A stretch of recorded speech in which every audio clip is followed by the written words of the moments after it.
Hello everybody and welcome along to our session today on the changing your cybersecurity culture within the organisation, and this is around building an effective cybersecurity training program. My name is Craig Tamlin. I'm the General Manager of Lumen IT here in Perth, Western Australia, and I'm very pleased to have joining us today Nathan Kelly from Synergy. Hello Nathan, and Adam Plotnikov from Proofpoint in Sydney. So hi. The session today is going to be a two-part structure that we have. We're going to be having a chat with Nathan first of all, and then a demonstration to Adam. But just a few introductions to begin with. So first of all, Lumen IT is a Perth-based company that's heavily focused in the cybersecurity space. We offer a range of solutions, but one of the vendors whose products that we really have had a great deal of take-up and interest in our clients has been that of Proofpoint.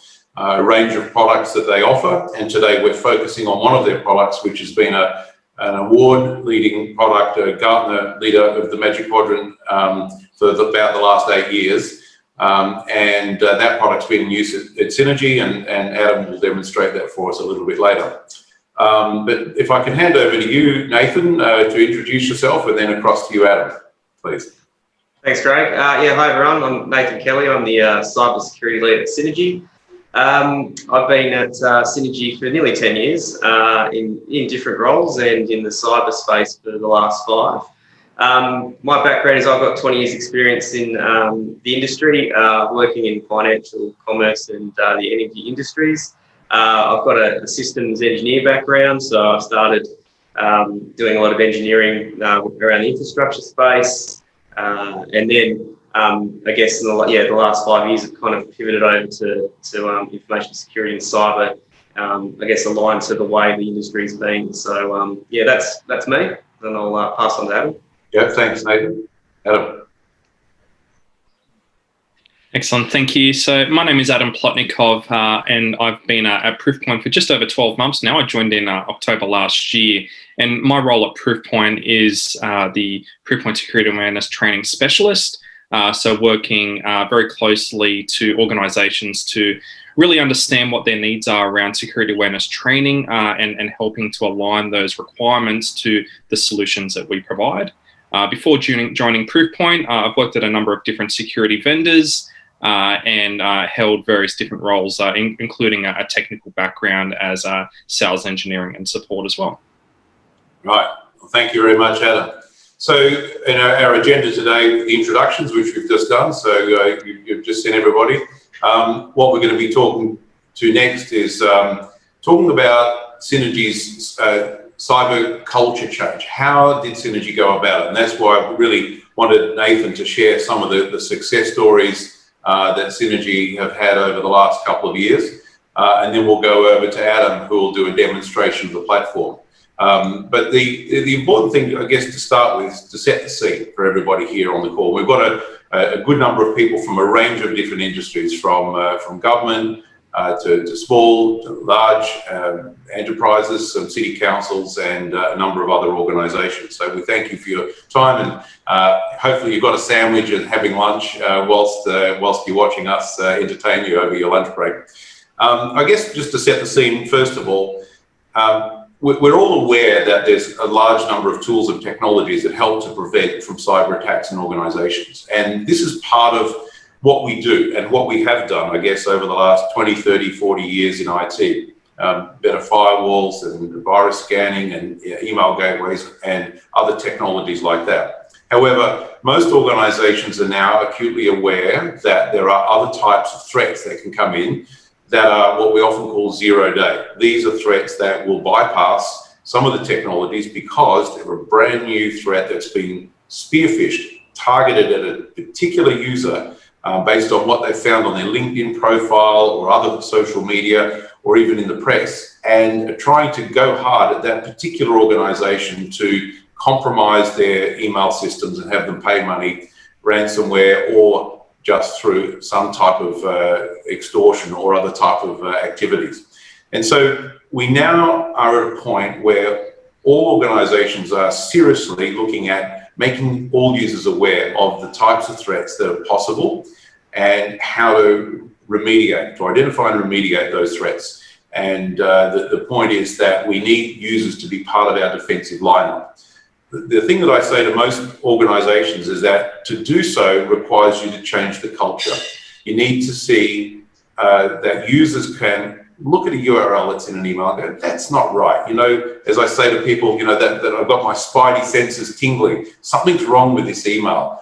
Why are they asking for that gift card to be paid out and those sorts of things? So this is part of the cultural change, and everybody, if they're working together, can help to block even more of the attacks than those that are able to be blocked through the technologies that people deploy.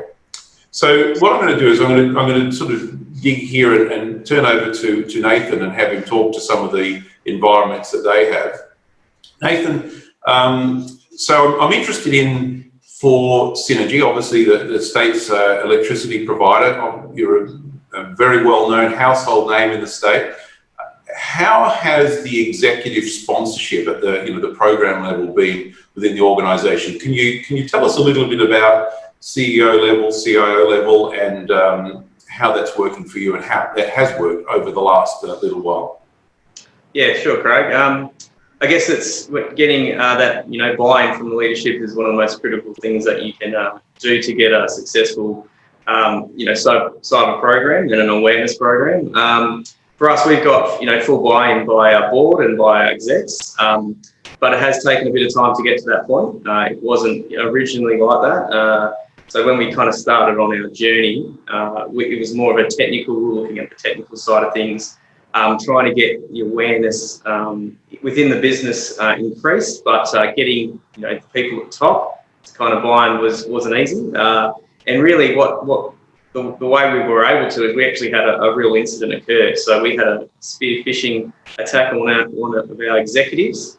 And it was early in the morning. They came into work, saw an email which was basically from supposedly from another executive asking for a change in their payroll details. So thankfully for us, our exec at the time thought this was a bit suspicious and actually followed up the email with a couple of personal questions to the responding to the person. And straight away after a couple of responses, they knew that this wasn't right. So they actually followed the right process and logged an incident with us, and we started our investigations. But that was that real light bulb moment, I think, for the execs that, hey, this is real and we need to do something about it. They started asking a lot of the questions which we have wanted them to ask for a long time. And then from there, we were able to get their backing and really start ramping up our intent to increase awareness and get cyber as being a real focus of the company. Yeah, that's great, because I think too often organisations deal with cybersecurity at the IT level and getting the executive buy-in. And I often say to people, putting cybersecurity risk on the risk register of the organisation is a very important first step. That happens a lot now, a lot more than it used to, but maybe still not enough from what I can see. So another question, I remember that we talked some time ago about your targeted training for high-profile users. You want to talk to that for us, Nathan, please? Yeah, as you know, Craig, we've been using the Proofpoint email gateway service for a while now. And it's been, it's been a really great platform for us to use. One of the things that we find a lot of value in is the information that we are able to get from a reporting perspective. And one of them is the Very Attacked People report. We call them VAPs for short. But basically, we're able to determine who are the people within our business that are actually being targeted for these types of attacks. We never had that visibility before. And what this has meant that is we've been able to go out and actually have one-to-one training with these VAPs and actually just run through the why they're being targeted and what to look out for. So by that way, they're aware of what they really kind of need to look out for and why they're being attacked. And also, it's ensuring that Synergy is better protected, that the people who are being targeted are aware that, hey, yeah, you need to just be very mindful when you're doing your normal BAU that just because an email, is saying it's from someone or it's got a certain subject doesn't mean it is. Majority of the time the Proofpoint system is fantastic. We don't have to worry about that. Still, they're a target and they need to be aware of it. Yeah. And I bet that attention on them, it's not just the C-suite, right? You're not just talking about the executives, it's people at different levels in the organisation. Yeah, it's all different levels and it's all different areas. We find that usually if you're in areas where they're dealing with financial systems, or really it's the money, right? Or areas like HR with information, they're definitely targeted. And it's been a really interesting exercise, because when you actually tell the people and go through the process that they are that, some people are completely surprised and don't understand why they are. Other ones are actually, they feel that they're kind of a bit honoured and got a badge of honour that they are actually being targeted. It's a very interesting conversation when we have these one-to-one sessions with them. Yeah, very good. Yeah, that's and for the other people on the call, so Synergy have, obviously, as Nathan's described, the email gateway from Proofpoint, but also the security awareness training piece. Yeah. So, and I know that you've done. I guess you're an exemplar in my mind of the cybersecurity expos that you run, and I'd love for you to tell everybody and share with everybody some of the great response and how you actually structure that and how you went about that you run every year. Yeah, happy to do so, Craig. So we've done some expos for the last few years now, and I guess we got together with my team and went through, what are really good ways to actually get that cyber message out. And one of them was to have an expo, and the other one was around branding. So I guess from a branding perspective, we don't refer to ourselves as cybersecurity. We refer to ourselves as cyber safety. Safety in Synergy has got a really strong focus from everyone, obviously because of the type of industry we are. We want to make sure people can get home after they go to work, and we try to kind of get onto that type of mindset with the cyber, where you've got to be safe in what we're doing. So we got the branding, then we started looking at the actual expos. So like I said, we've done a few, and the first one we really focused on. Actually, how can we actually get people to use the different methods in their personal life? So, we had a look at social media. How do you protect yourself with social media? Implementing MFA, strong password or passphrases, and things like that to take home with the thought that they will bring them back into the office. And that's what's actually happened. So when we've actually implemented MFA, because they're used to that at home in their personal life, it's not such a big issue. We implemented passphrases over passwords. We'd already gone through that with them. So it actually helped us with some of the work that we wanted to get implemented before we did that. So, and they've been really well received. We've had a huge turnout at our head office, and also we took it out on the road to the sites, because the sites are just as critical. And they were really appreciative that we took the time and effort to go out to them and to sell the message. And we get a lot of positive feedback, but people who are really interested in the in cyber in general, and they kind of become our cyber champions. So when we want to roll out initiatives in cyber, we can look to some of these people to actually kind of back us up with that message. So that's really great. I mean, it's almost like an extra perk of the job, right? In that you're giving them something that they can take home and use. It's like having a gymnasium in the office, because if they become the family cybersecurity expert, so they get to test their skills on emails they get in their personal inbox, right? Yeah, that's right. Basically, it's just if you can get them to take this stuff home, they're going to bring it to work every day. That was really the main focus of the first one, and we've just been, refining it with the ones we've done since. Yeah, that's great. Well, so I remember we were chatting a little while ago, and you were talking to me about the use of the phish alarm button. And for those who might be on the call, the phish alarm button is a feature of the Outlook ribbon where a user can click on a dubious email and report it. There is obviously lots of different implementations of such a reporting button, but the automation that sits behind the Proofpoint one is interesting in that it provides not just the reporting capability, but something that has automation in it. And so, Nathan, you were telling me some really good stories about how you've used that there at Synergy. Yeah, so we used to use another type of system before we used Phish Alarm. It was a very we had the button in the client, but it's a very manual process. So people would click on it.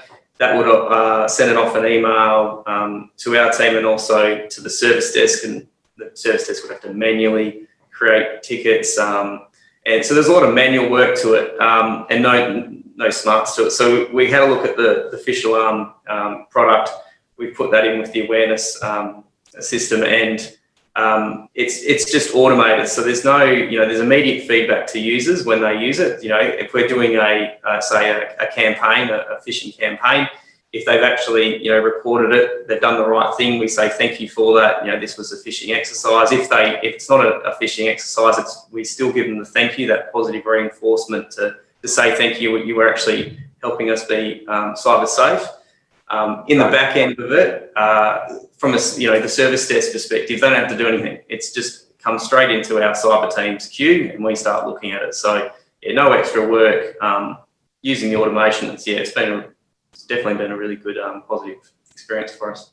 So the thing here, of course, is that with Proofpoint's integration, it will test whether the email is good or bad. And if it's good, it sends it straight back to the user's inbox within seconds, right? So that's the thing that I've seen in other examples, is that the user going, oh, this looks like a really important email. Last time I sent it to the help desk, it took them 3 hours, 3 days or whatever to check it out. And I've just been open, right? And that's what you're avoiding with this, because the system's doing that work for not just the help desk or the service desk team, but your cyber team as well, right?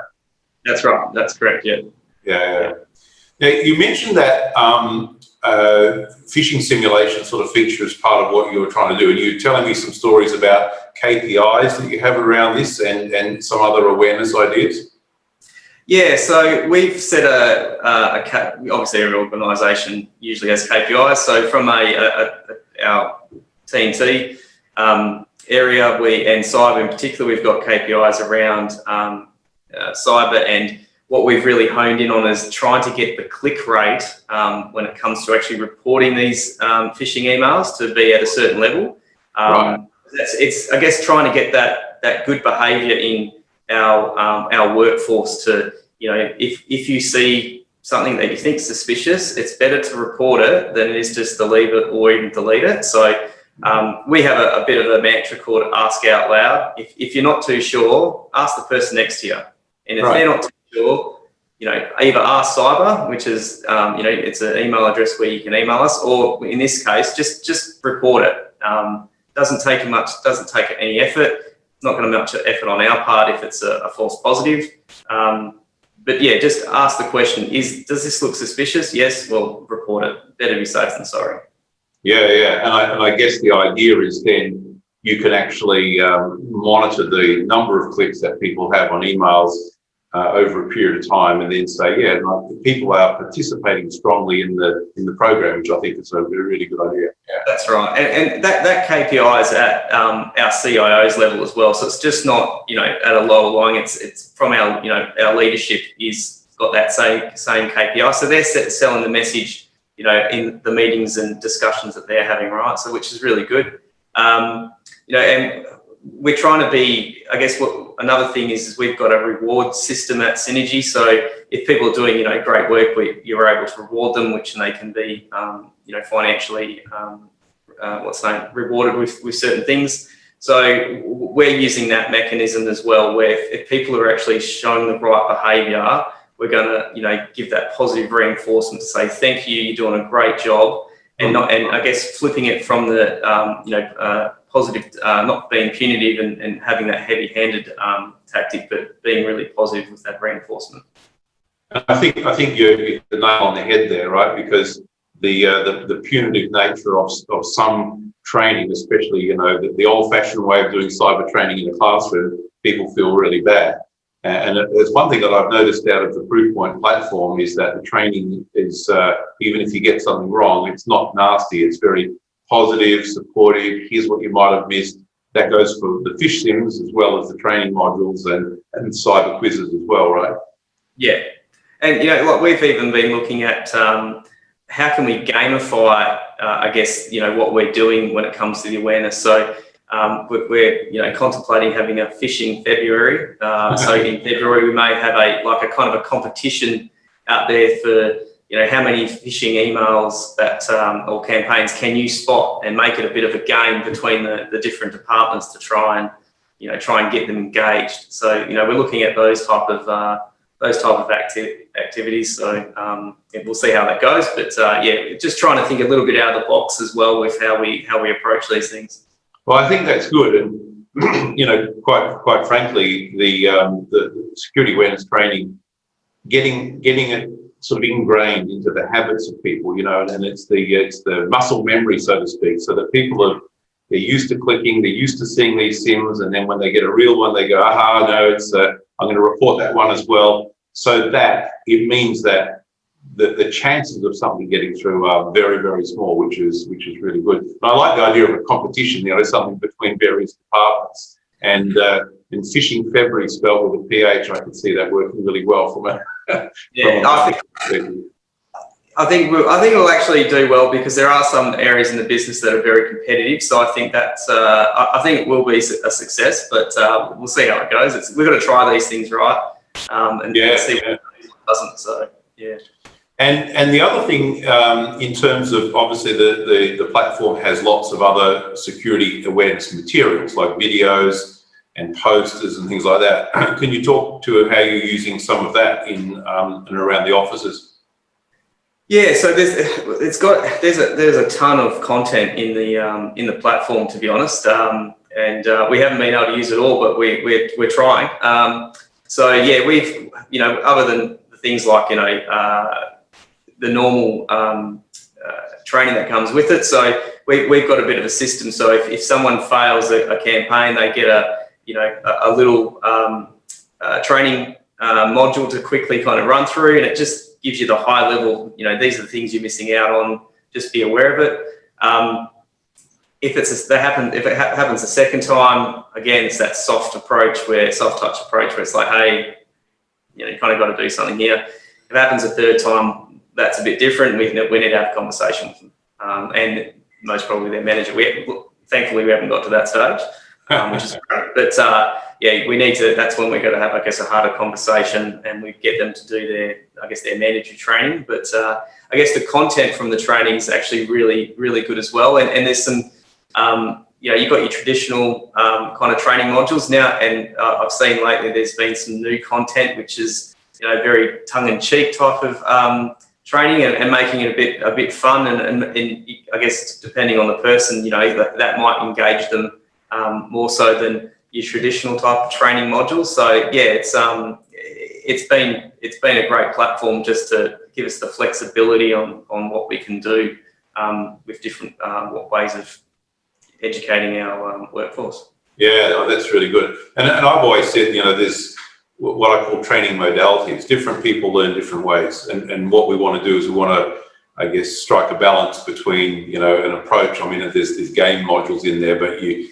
CEO might not lower themselves to playing a game about phishing, but they might be more akin to watching a Monty Python style video or an interactive web page or something like that. So that's good. Well, Nathan, thank you very much. It's really great for you to share some of those ideas, and obviously there's the platform that you've deployed, but you guys have gone over and above in terms of some of the other ideas that you and your team have put together to really make a difference within Synergy. So I think the people on the webinar here today will have hopefully taken away some great ideas that they'll be able to use in their own environment as well. So what we'll do next is that we're going to change track just briefly and hand over to Adam, who will run us through the platform and maybe give everybody a quick view of what it looks like. But I just wanted to do a screen share here and ask a poll question. So one of the things that we can is audience participation time, so everybody can actually answer the question. We just want to know if you're using a platform like that today. So what will happen on your Zoom session, Katie from Proofpoint marketing team will send a poll question. So do you use a tool for your web-based security awareness training today? So you could just click on a yes or a no there, and hopefully it's not such a hard question, so we'll get the answers here pretty quickly, just to give us a bit of feedback as to what you're doing. Obviously, if there's any other Synergy people on the call, we know what your answer is going to be, but I'm keen to find out from the others in the audience. All right, Katie, how's that coming in? Very good, thank you, Craig. So I can see that a lot of people are voting. So I'll wait for a couple more seconds and I'll end the poll and launch the results. All right, thank you. And the results, yes, so 70% of the people are using a platform today, so that's good, and 30% are not. So for those 30%, thanks for your interest in coming along today, and hopefully you'll see some interesting things from Adam. So I'm just going to stop my screen share now, and I'd like to pass the presentation across to Adam to run us through the Proofpoint Security Awareness Training platform. Over to you. Excellent, thank you, Craig. So what I'll go ahead now, I'll share my desktop, and I'm just going to run through a few slides before we jump into the platform. And this is really just to reiterate what Craig and Nathan were discussing around ultimately the need for security awareness training. So I've got some stats in here that hopefully everyone finds useful. And just to get started with that, the first graph that we're looking at here really defines what we're seeing in the modern threat landscape. And the report that we're looking at here comes from the Proofpoint Threat Intelligence. And really what's interesting for me about this is we see that over 99% of threats are human activated. So to me, that immediately highlights the need to educate our users, especially when we know that these threats require their interaction to be activated. And if we go a little bit beyond that, the next stats here come from Microsoft, and in part they're good. So malware infections in 2019 were actually down 67%. But what was interesting on the flip side is that the number of unique malicious URLs between the period of 2017 and 2019 have dramatically increased. So really what that tells us is the attackers are moving away from relying on malware and now leveraging techniques like hosting credential phishing in malicious URLs. So they're changing the way they attack users, and again highlights the need to really educate our users to be able to detect these suspicious activities. Now, if we move on to the next part, Proofpoint release a number of annual reports, and one of those is the state of the phish. And I certainly recommend that anyone on this webinar downloads that. There's certainly some interesting information in there. And some pieces that we pulled out of that I thought, again, were quite interesting is a lot of our users don't actually understand how their risk actually impact the business from a risk perspective. So a few things like knowing what phishing is, or even their password habits. Things like using the same passwords or using a small number of passwords certainly, again, is a behavior that can increase the risk of something happening, especially when we refer to that previous slide where things like credential phishing are certainly on the rise. Now, the other thing I found interesting was around availability of time of our users when it comes to being able to complete training. And what we found, again, from the same report, through surveys, was that most organizations have 2 or less hours available to their users to complete not just security awareness training, but also compliance training as well. So it becomes even less from a cybersecurity perspective, which is really quite interesting when we think about all the different types of topics that our users really need to be aware of, especially when the threat landscape is changing. So if we move on to the next slide, we need to really start thinking about how we can actually provide effective security awareness training. And I think if we look at those previous slides and the stats that came out from them, it really comes down to 3 main areas. Especially given the short amount of time people have available, we need to ensure that we're giving the right people the right training. So based on gaps of knowledge or their behaviors, we need to ensure that the training is relevant to them. And then if we move to the next point, it's about giving them the right security education. And importantly, it's about giving them security education that is based on learning science principles to ensure that what they're learning, they will retain and remember moving forward. And the third piece here is around the right response. And as Nathan was mentioning earlier, leveraging tools like Phish Alarm, which provide users with a very easy way to report anything suspicious, is an important part of the overall program and really highlights a positive change in user behavior. So how can Proofpoint help with that? Well, we approach this through what we call people-centric risk reduction, and that really aligns to that previous slide. The first step before we start any type of training is about identifying the risk. And we provide you a number of ways in which you're able to achieve that. The first one being to leverage, especially for customers of our Proofpoint email security services, threat intelligence based on what are our users being attacked with, and as such, what type of training do we need to assign these users based on that information. Now, the second part, which is part of the platform, is the ability to run cyber strength knowledge assessments. So this is essentially questionnaires that you can assign to your users, true or false questions or multiple choice questions across a range of different cybersecurity topics to identify any gaps in knowledge. And then the third piece here is running phishing simulations and also USB campaigns to determine whether or not our users are susceptible to clicking on links, entering credentials where they shouldn't, or certainly plugging in USB thumb drives that are not theirs and opening up the files that are contained on them. So once we've identified risk, we can move into the change behavior path. And that is ultimately where the training comes into play, but also additional materials like posters that you can place around your office environment, and additional resources like newsletters that you can share with your users. And again, we'll talk more about this throughout the other demo following on from this. And the last piece is really around reducing exposure. And again, I'll refer back to Nathan's comments earlier about Phish Alarm. Tools like Phish Alarm, where users can report suspicious emails, really enables our users to be the last line of defense. So not only will it give them immediate feedback on correctly identified simulated phishing messages and giving that immediate feedback, but it also gives them that option to report real phishing messages, which could ultimately protect the organization. So I'll just quickly stop sharing there, and I'm going to switch views into my my demo account, and I'll just take you through a quick overview of the platform. Now, this will be quite high level. I would love for the opportunity to take anyone on this webinar through a more detailed demo, but let's go ahead and get started with that now.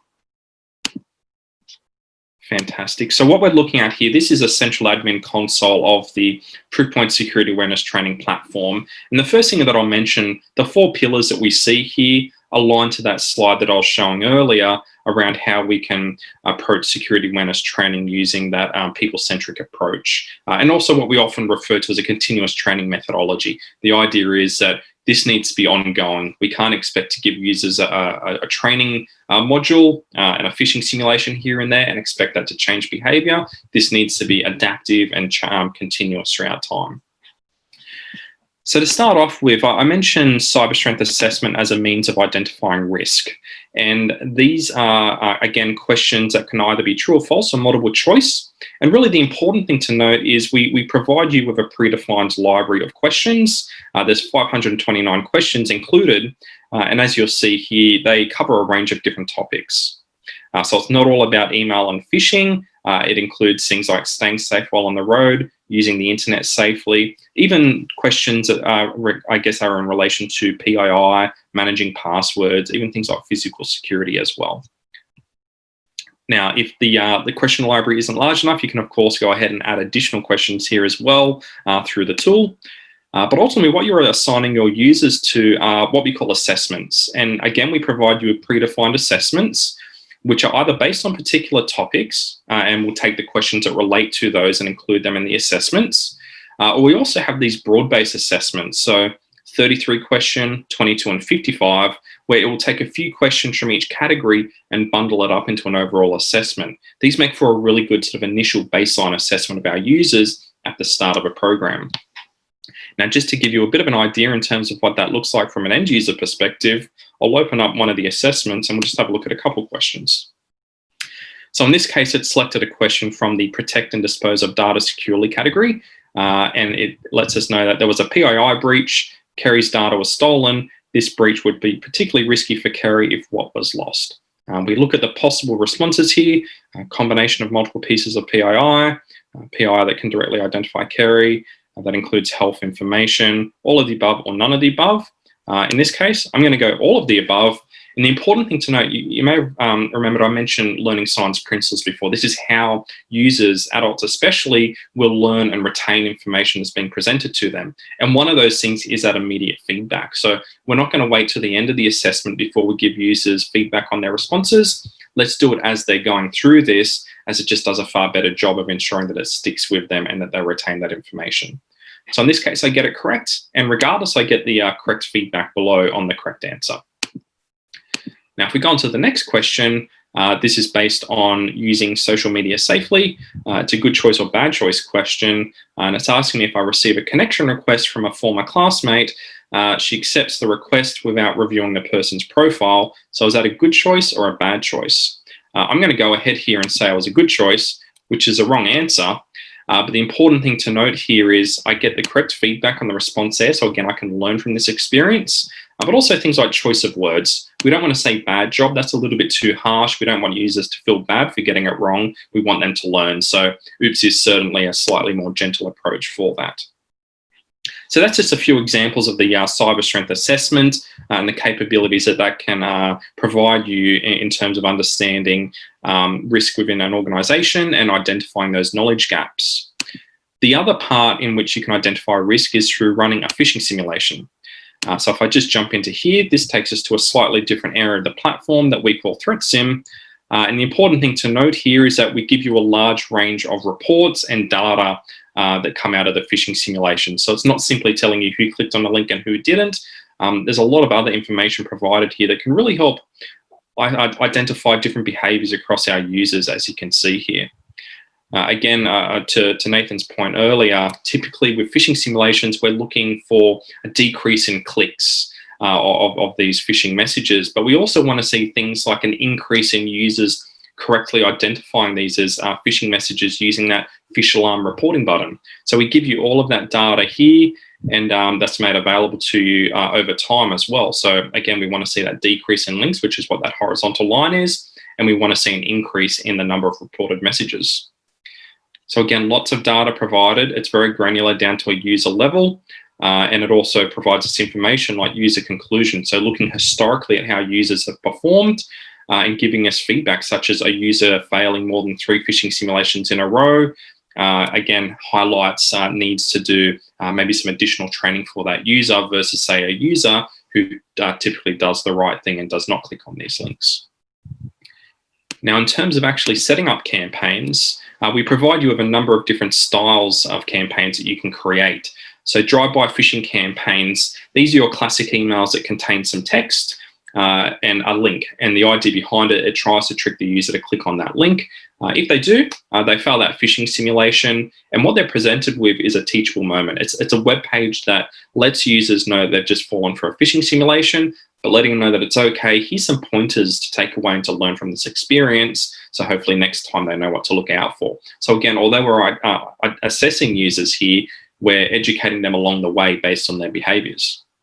Now, the other type of campaign that we can run is data entry. And this is essentially a 2-step test. So not only would users get an email with a link, if they click on it, they're presented with a landing page, which typically asks for credentials or some sort of other PII. And if they enter that information, they would then fail that type of phishing campaign. So again, it's a 2-step sort of process here, certainly makes for a good style of campaign to run. Now, the other type is the ability to run attachment phishing campaigns. This is where we try to trick a user to open up an attachment that's included in the email. And again, if they do, they would fail that type of phishing campaign and again be presented with a teachable moment.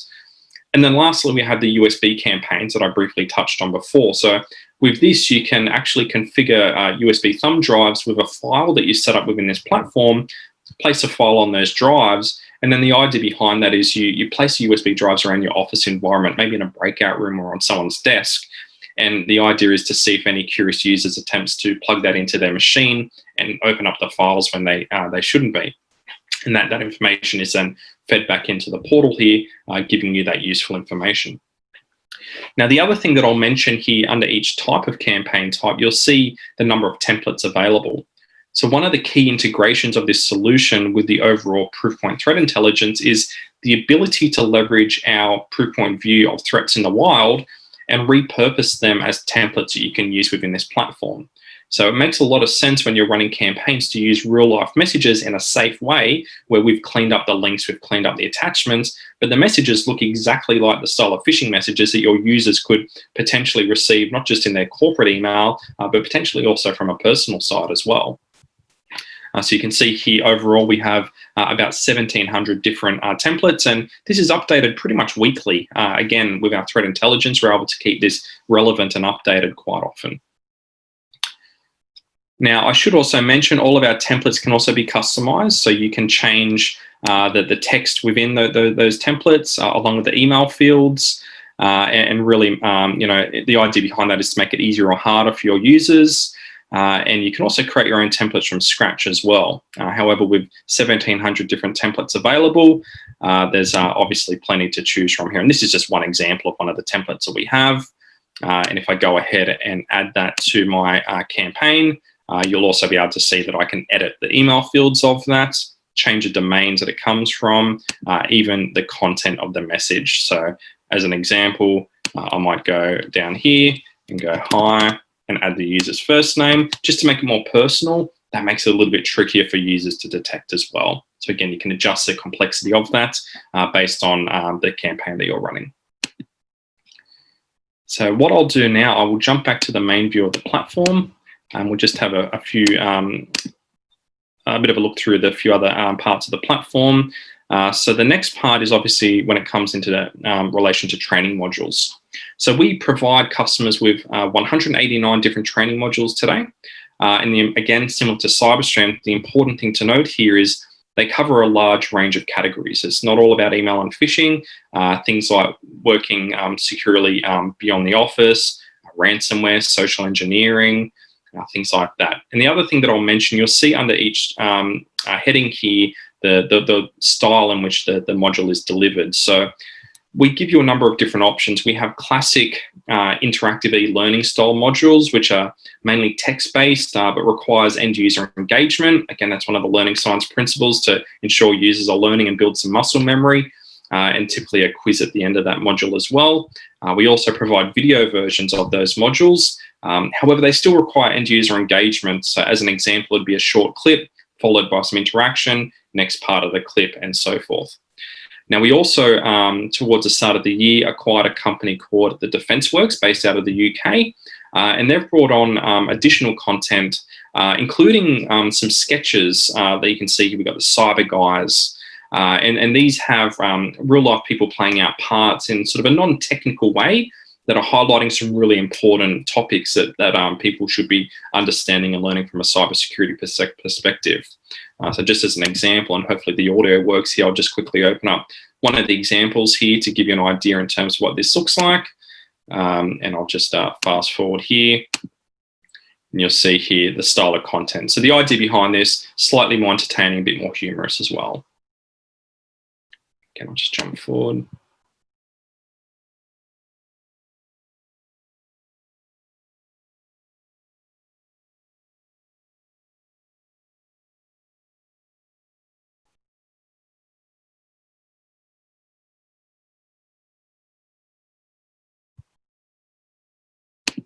Excellent. So hopefully that gives you a bit of an idea in terms of the variety of modules.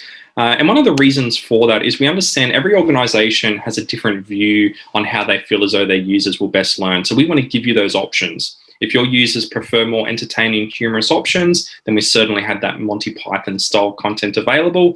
But at the same time, if you prefer more formal interactive style modules, then we provide you with those options as well. Now, I should also mention our interactive modules are all customizable as well. So you can change text, change images within that. And the example I always give in terms of the reasoning behind that is we have a training module on passwords. And the password policy that we define within that module may not perfectly align to what your password policy is. So it makes sense for you to be able to customize that to ensure it perfectly aligns to your existing policies and that it is more relatable to your users. But of course, you can also change some of the content as well. Again, it's just all about making it more relatable to your users and maybe some of the language that you use internally with different terms as well. But really the main thing to highlight here, a large variety of content is provided to you as part of the solution. Now, the other thing I quickly wanted to mention is the additional materials. So as we refer to them as security awareness materials. So these are things like posters that you can print out and place around your office environment. And this is really to remind our users in between training things that they should be doing or looking out for. So they're intentionally colorful, bright. Again, the idea is to grab users' attention. These can all be downloaded as well, so you can also customize them. We also have letters, which again, customers share these out with their users, maybe an email from the cybersecurity team on a different area. Again, these can all be downloaded in Word document format to be customized. Now, we also have things like threat alerts. So again, through our threat research, if we're seeing particular lures that are worthwhile sharing with our end users, we can certainly provide you with materials and resources that you can share with your users, such as a PDF containing some screenshots and some text around what users should be doing in relation to that. So a lot of our extra material is available here for you to use as well, including things more so from an admin perspective on keys to success, best practices on how to run programs, suggested curriculums, scheduling tools, podcasts from industry experts, research. So I mentioned earlier the state of the phish report. A lot of those stats came from that report, along with presentations and tips and advice as well. Excellent. So outside of that, it all comes down to really reporting to allow us to measure the change across an organization and to ensure that this is all working. So the other thing worth mentioning here is that we do provide you with business intelligence style reports across the whole platform, very granular, so you can get down to user group levels, depending on what we're synchronizing, which is very useful in understanding, again, where that risk lies and what we need to do from a training perspective. Outside of that, this is just one of the examples of one of the reports. This is for the cyber strength performance report, showing us things like average time, average scores, strongest categories, weakest categories across different templates or topics rather, and also the ability to compare yourself from other industries as well. So seeing how you're performing with that, and some graphs that tie into that along with your performance on those results. A breakdown on scores by department. So again, a lot of data is provided to you here that is also useful in presenting to the executive team to show that change in behavior and to show the effectiveness of a program. Excellent. So that's everything that I wanted to cover. As I said, that was through, but hopefully that was helpful. And certainly as a follow-up, if anyone would like a more detailed demo, that's certainly something I'd be happy to help with. So I'll stop sharing there and back over to you, Craig.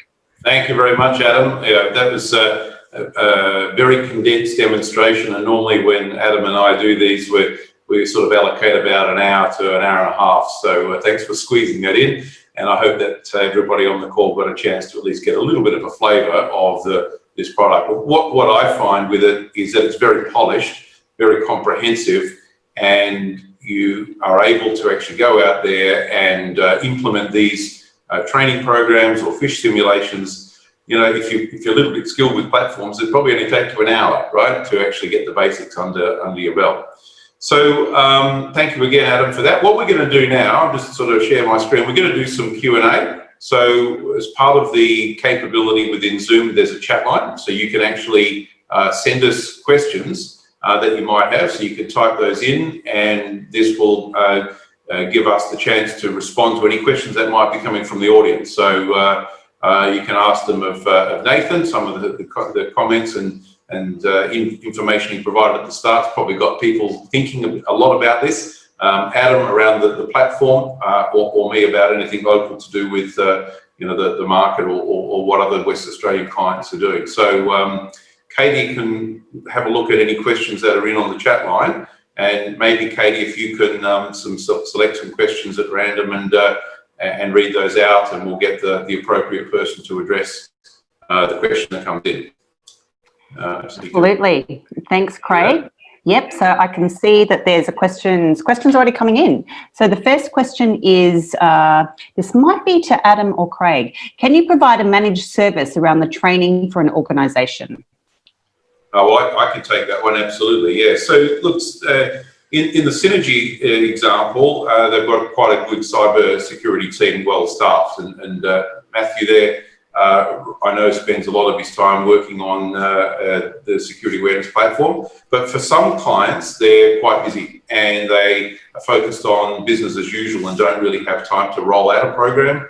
And that's certainly something that Lumen IT can do. So we actually have a resource that will do the setup work, devising a schedule for rolling out training, phish sims, cyber strength, and then getting the appropriate approvals, user communications, synchronizing Active Directory and all those other sorts of things. So yeah, very good question, and we can do that, no problem.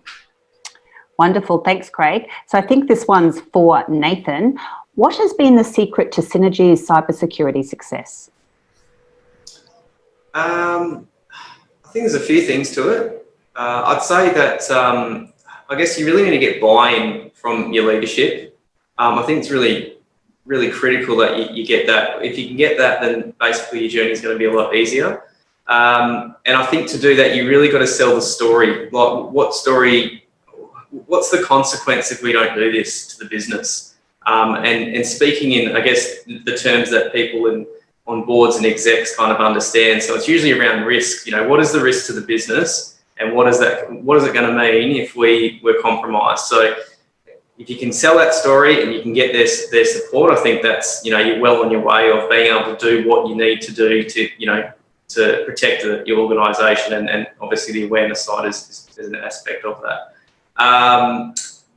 Having a really good team is really important. My team's fantastic. I've got they do such great work. They're really engaged. They basically jump out of bed to get to do cyber. So if you can get you know, good resources and good people in your team who are motivated, I think that is really important. And it just, you know, obviously people are really passionate about cyber in my team, and it makes for a great working experience. So and I'd say finally, I guess with Synergy, we're bound by federal legislation in the critical infrastructure space, and there's some radical changes happening there at the moment, and that's another I guess story that we're selling to our leadership, is that, you know, we've done a lot of great work, but there's still work to be done. As someone in my team says, cyber never sleeps. It certainly doesn't. It's constantly changing, and we've got to change with it. So very good. Thank you, Nathan. So some more questions coming in. Just a reminder, they go in the Q&A box that you can see on your screen. So this one looks like it might be for Adam. Adam, what's your best advice as to how to kick off a program? Yeah, it's a good question. And probably the best advice is just to get started with it, and to leverage the tools and resources that are provided as part of the solution. So one thing I didn't mention, all of our customers are assigned with a local customer success manager, and their job is to reach out to customers pretty much from day one, to start sharing those best practice recommendations, and to really help them build that strategy in terms of what a program will look like from a security awareness training perspective. So things like, how many phishing simulations should you do a year? How many training modules should you do a year? And certainly what training modules to do. So they can really share, based on their experience, guidance around how those programs look. Now, the other thing worth mentioning too is really to, as I said, just to get started. I think traditionally with security awareness training, people may see content as being, you know, something that they're forced to do, maybe something that's not incredibly interesting. But when they start to see the engagement of the modules, and certainly more so from the entertaining side as well, understanding the fact that that's going to help them not just within their corporate email or life, but also in their personal, there'll be more of an interest to get started with it and to complete those modules when they know there's assistance there. And I guess the third point, and this was really based on the first question that we had, is to, if resources are low, to leverage someone like Craig and his team, where they can actually really help in getting this deployed and up and running to ensure success of a program. Thank you, Adam. And another question's come through for Craig. So Craig, where have you seen the focus on security awareness training across your WA-based customers? Yeah, thanks, Katie. I guess we're running pretty close to time, so I'll keep this one quick. There's two things. One is there's been the Office of Auditor General audits a lot of local and state government, and we've seen many cybersecurity audits from them basically saying, yep, you need to be doing some training. But the other thing is, for people who aren't bound by the OAG, also have the option of doing their own cybersecurity framework assessment. So something like a NIST, NIST, which is a US government-based framework, which we're doing a bit with some clients right now. One of the big features in there is, what are you doing around informing the users? Because obviously that's been part of it. Organizations also are now aware of the risk of a zero-day attack. So this is what I said right at the start. This is the type of attack that is very targeted, brand new website, brand new email server domain, whatever, that is bypassing a lot of the more traditional controls because it's only been live for a couple of hours. They're targeting some organization in particular, and then they're back out again. So getting cybersecurity training amongst the users, making sure that the culture is changed according to all of the great things that Nathan and the team at Synergy have discussed, is really where we'd like all of our clients to be, raising the bar there. So are there any more questions, Katie, or we're sort of close to the end there? We're just running close to time. We're now on time. So I think, Craig, that concludes our webinar today. Yeah, so thank you very much, everybody, for attending. I've just sort of put a final slide up there. If you've got any questions, my email address is there at the bottom, craig.tamlin@lumenit.com.au. We'd love a chance to chat with you. And for those on the panel today, Nathan Kelly from Synergy, thank you very much, Nathan. That's really appreciated. And Adam Plotnikov from Proofpoint in Sydney. Thank you, Adam, for your contribution as well. So dead on 1 o'clock, lunch break's over, everybody back to work. Thanks again for your time and attention, and look forward to catching you around the traps. All the best then.